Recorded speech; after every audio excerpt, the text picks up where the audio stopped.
dipersembahkan oleh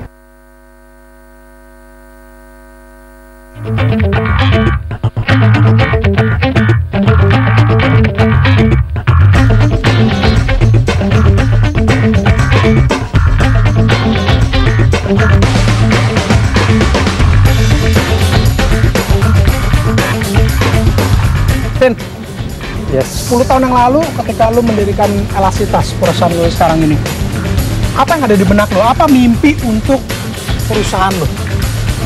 Mimpi gue karena bekerja di bidang IT, tentunya gue mau yang terdepan dalam teknologi informasi, terutama di Indonesia ya.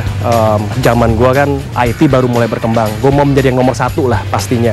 Sekarang Elasitas nggak cuma ngerjain proyek-proyek dari dalam negeri doang, tapi ngerjain juga regional maupun dari Eropa dan sebagainya, dari Amerika segala. Nah itu nggak kebayang waktu itu?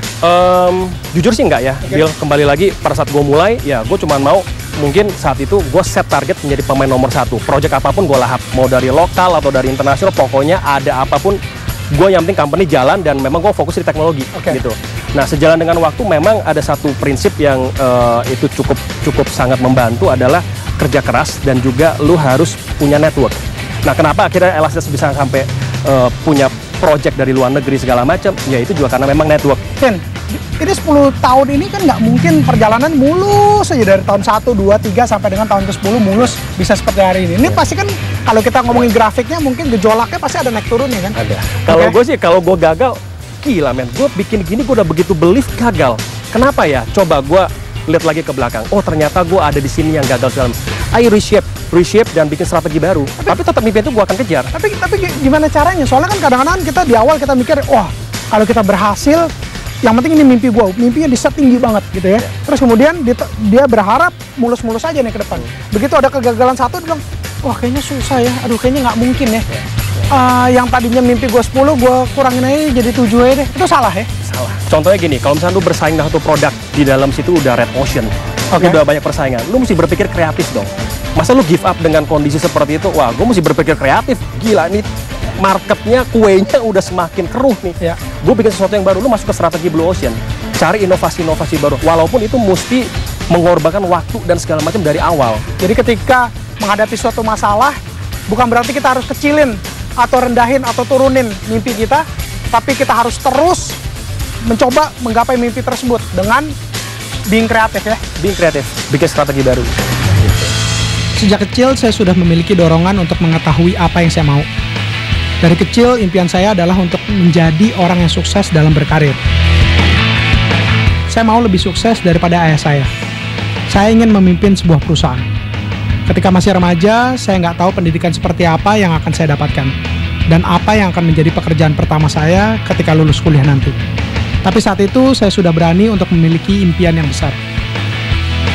Ketika itu seringkali saya berhayal bahwa suatu saat nanti akan menjadi orang yang sukses. Bahkan saya sering melamun untuk memikirkan apa yang harus saya perbuat dan apa yang akan saya beli ketika suatu hari saya mampu. Namun suatu hari ibu saya mengekspresikan kekhawatirannya terhadap impian besar saya. Dia khawatir suatu saat nanti saya nggak menjadi orang yang sukses seperti yang selalu saya impikan. Dia takut apabila semua impian yang saya miliki tidak tercapai, saya bisa depresi.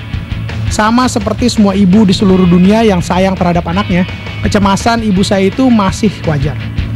Dia bilang, Billy, terkadang tidak setiap orang mendapatkan apa yang dia inginkan di dalam hidupnya ini. Tapi kalau kamu mau bekerja keras untuk mendapatkannya, kesempatan untuk meraih impianmu akan menjadi lebih besar. Apa yang sudah saya impikan sejak dulu itulah yang membuat saya seperti sekarang ini. Ketika kita sudah memiliki impian dan keinginan untuk mencapai impian tersebut, tanpa disadari, apa yang kita lakukan adalah untuk mewujudkan impian tersebut.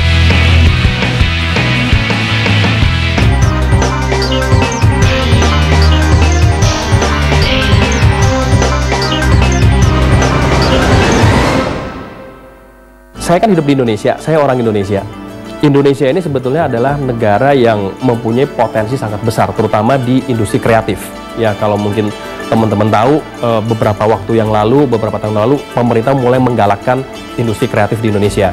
Dan saya percaya itu karena banyak sekali ternyata orang-orang Indonesia ini memang yang sudah berkiprah di luar negeri sana, bahkan menerima kerjaan dari luar negeri yang di industri kreatif, baik dari pemrograman, pembuatan aplikasi, pembuatan film, itu semua orang Indonesia ternyata ada di sana. Nah, dengan talent yang sebesar itu dan jumlah penduduk Indonesia sedemikian besarnya, saya pikir impian saya berikutnya ini adalah sebetulnya saya mau menggalakkan industri kreatif di Indonesia.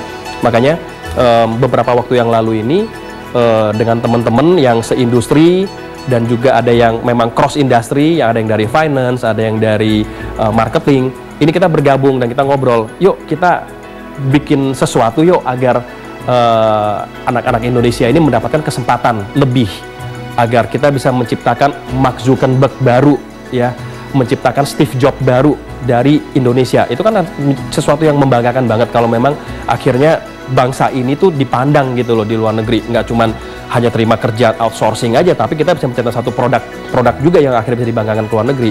Nah, bergabung dengan teman-teman akhirnya kita bentuk satu inkubator, namanya Project Eden. Nah, kita gabung dengan beberapa teman, kita scouting talent-talent yang bagus di Indonesia yang punya ide-ide cemerlang tapi tidak mempunyai kesempatan. Misalnya, dia tidak mempunyai funding yang cukup untuk menjalankan idenya. Dia tidak mempunyai network yang cukup sehingga idenya ini bisa dibawa keluar. Nah, akhirnya kita scouting ke kampus-kampus, ke teman-teman yang memang juga sudah bekerja di instansi tapi dia punya ide dan nggak berani meninggalkan comfort zone-nya untuk menjalankan sesuatu yang merupakan impiannya dia.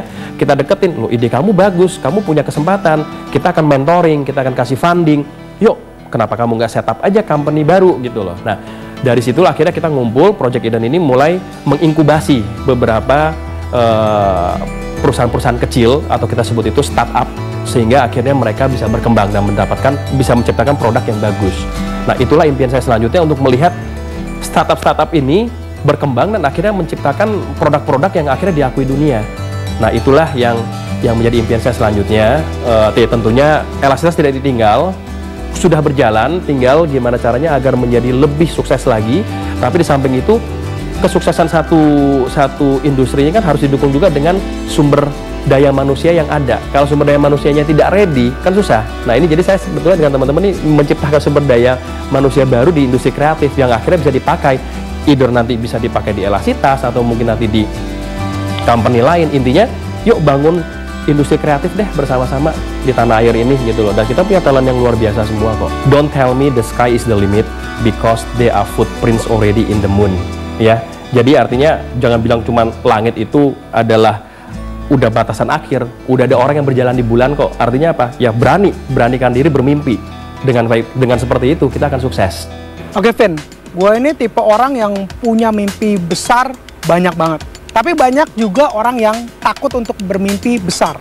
Mereka takut kalau mimpinya tinggi, mereka bilang, aduh nanti kalau nggak nyampe jatuhnya juga sakit. Tanggapan lo gimana? Gue sendiri mempunyai mimpi, dan mimpi gue pikir di zaman gue itu sangat tidak masuk akal. Dimana gue hanya lulusan dari sekolah SD dan SMP, SMA yang nggak terkenal, kemudian gue juga masuk ke perguruan tinggi yang waktu zaman gue itu masih belum seterkenal sekarang perguruan tinggi tersebut. Jadi gue punya cita-cita, gue mau kerja di perusahaan yang bisa mengeksplorasi kreativitasannya gue. Bahkan gue punya impian yang paling besar, gue mau kerja di Amerika, men. Oke, gue suka di IT, gue pengen berkarir, gue pengen kerja di Amerika. Yeah. Yang waktu itu notabene you're not from wealthy family, yeah. Ya, keuangan susah, belum pernah ke Amerika, yeah, dan sebagainya. Yeah. Mimpinya besar banget. Pasti punya dong orang-orang di sekeliling. Nah, ini seringkali di dalam kehidupan kita nemuin orang-orang yang seperti ini, yang mungkin banyak disebut adalah pembunuh mimpi. Yeah. Yeah. Mereka ngomongin, Vin, nggak mungkin nih Vin, lu mimpi, lu sih dan lu diketawain. Yeah. Yeah. Banyak anak muda di Indonesia yang ketika ketemu pembunuh-pembunuh mimpi ini, mereka jadi akhirnya, oh iya mungkin gua nggak bisa. Nah, lu sendiri waktu itu nggak takut diketawain atau gimana? Lu hanya harus percaya dengan apa yang lu believe. Ya, gue ingat satu quote yang cukup bagus dari Steve Jobs ya, almarhum. Dia selalu bilang, believe in what you are doing, focus, lu committed, the others is just a secondary. Artinya orang lain ya terserah lu mau ngomong apa, tapi kalau lu fokus, lu jalani pasti membuahkan hasil. Jangan bilang sky is the limit. Ya. Ya kan?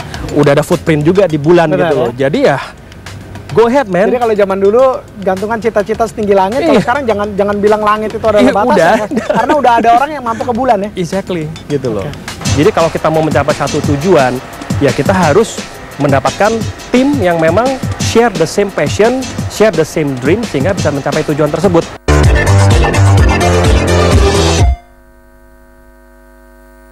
Dipersembahkan oleh